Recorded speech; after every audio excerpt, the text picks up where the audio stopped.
Welcome back to the 10th annual Halloween special. Tonight we're talking about a film that is absolutely infamous for its brutality, a film that I can barely show you any clips from, and I'll have to be very selective in the editing process. And that film is, of course, Martyrs, a film hailing from France. It came out in 2008, and it's about a woman named Lucy who's trying to find the people responsible for her childhood suffering and trauma. Along with her is her friend Anna, who isn't quite sure if Lucy hallucinated all of that trauma in the past, but nevertheless is trying to help her friend recover in any way she can. And once Lucy and Anna stumble across a seemingly normal house, that's when all hell breaks loose. If you're a fan of horror, you've probably heard of Martyrs. It's absolutely notorious for being one of the most violent and sickening movies ever made. And it's mentioned often alongside other films that are considered part of the new French extremity movement, which is a fancy way to say that it's a French film that's really fucked up. You've seen things like this in the past. There's the video nasties. In more recent years, there was the torture porn boom that began with Saw, which by no means is a torture porn film, but it was so good and so cheap and so successful that a bunch of other films thought, oh wait, we just have to be really gross and nasty and make money. They didn't understand that you actually have to have some psychological things happening under the surface with great characters like James Wan and Leigh Whannell did when they made the great film Saw. Martyrs is one of the few films, though, that I've heard a lot about and then eventually watched, and it lived up to what everyone had said. It is really gross. It is sickening, and I have to ask myself if I can even say that I like the movie, because I don't enjoy watching it. I certainly appreciate this film, and I think that in many ways it has a lot of brilliant sequences. But enjoyment is not something that I feel when I watch this movie, and I have seen it twice now. I watched it once back in the day when everybody was talking about it, and again to prep for this review. I'm good now. 2 times with Martyrs is enough for me. The first half of this film is very unique in one specific way. It almost feels like you're watching the ending of another movie. You're instantly thrown into a very tense situation with Lucy and Anna where Lucy does something very violent and very horrific, and you don't really understand why. And it's not until you finish the movie and look back on those events that you realize that what she's doing is actually very cathartic for her and very important for her, which is your first clue that this is not your typical revenge film. In fact, I can't even really call it that, because the revenge that happens is in the first part of the movie, and when it does happen, you don't really understand what's going on because you don't know the context of the people who are being killed or what they did or what they may have done. And so they just feel like random people being killed. You can't feel the catharsis that the character is feeling, nor can you understand why it's important to her until much later. And in that way, the director is deliberately keeping the audience away from the satisfaction that most revenge films offer. But I can say that I actually do like the first half of this movie.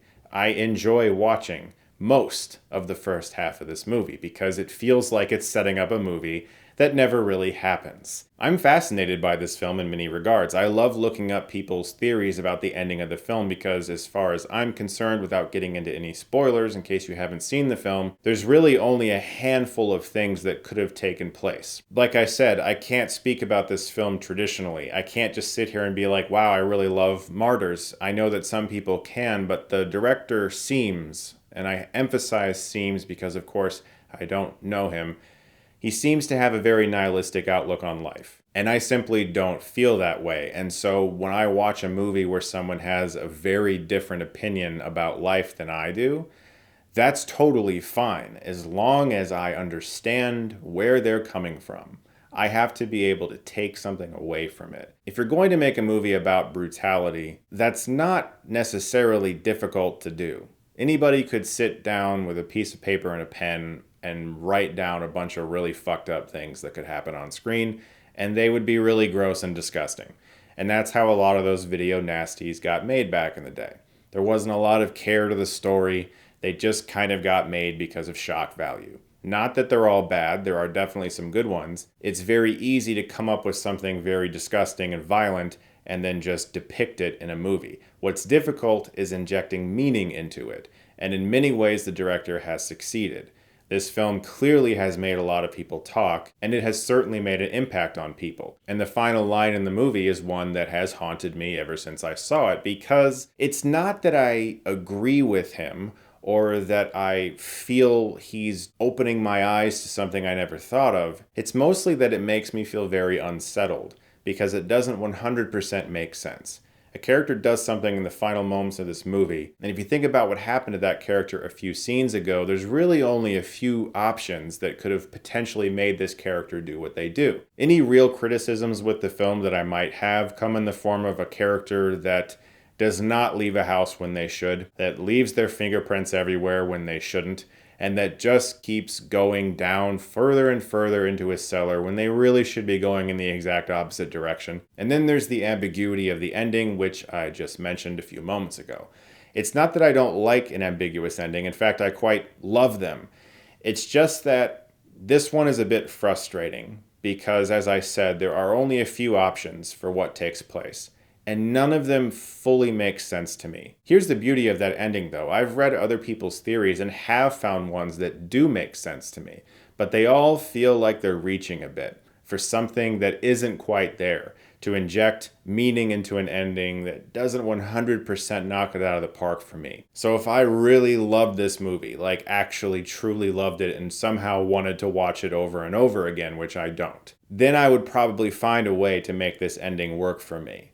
And there is a way. You can zigzag through a maze of potential options that could have happened or things that could have been related to a character, and you can find an ending that works for you. In fact, that's probably the genius of the ending. It is so open-ended, and there are so many possibilities that you can almost fill it with anything you want. But for a horror film, this one does get one of my absolute highest praises, and that is that I can't eat during this movie. One of the only times that's ever happened to me is the original Texas Chainsaw Massacre and Martyrs. I actually tried to have a snack during this movie. I put it down. I couldn't. I was like, I don't even want to, I can't eat while I look at this shit.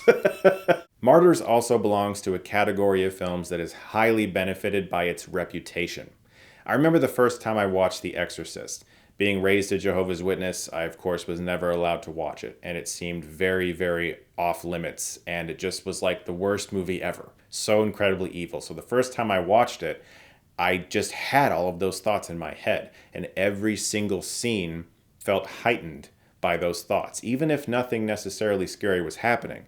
Martyrs is the same way. Because of its reputation, from the very first scene you feel on edge, like you're going to witness something that's going to fuck you up. If you're a horror fan that is okay with watching something that is incredibly bleak and that will probably leave you breathless and anxious and potentially even give you nightmares, Martyrs is that film. This film was clearly made by someone who, at least at the time, was going through some shit. There's no way the filmmaker behind this movie just went to work smiling every day. And I think in the end, that's the thing that actually disturbs me the most about this movie. That the filmmaker was able to put themselves in that headspace and maintain that headspace for that long.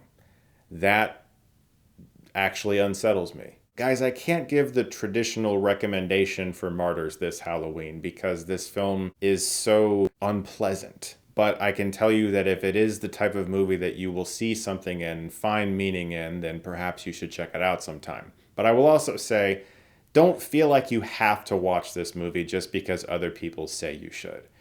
There are a lot of movies that are just extreme that I don't feel the need to ever watch. I don't necessarily feel some urge to check off every extremely violent and disgusting horror movie that's ever been made on a list somewhere and know that I experienced it. I think that if a film is worthy of viewing, but it's also very violent and disturbing like this one, then I'm going to tell you that maybe at some point, if you feel you can brave it, you should check it out. But I'm not that kind of film lover that feels the need to watch every extreme, gross, and sickening film that's ever been made just because it is extremely gross and sickening. I think, like I said, it is very easy to make a film like that. You just have to think of something fucked up and then put some characters in a situation and film it. It's really hard to put meaning into it. And I do think that in a lot of ways, Martyrs succeeds in that. Guys, thank you so much as always for watching. Look forward to more videos and the 10th annual Halloween special coming your way very soon. And if you like this, you can click right here and get Stuckmanized.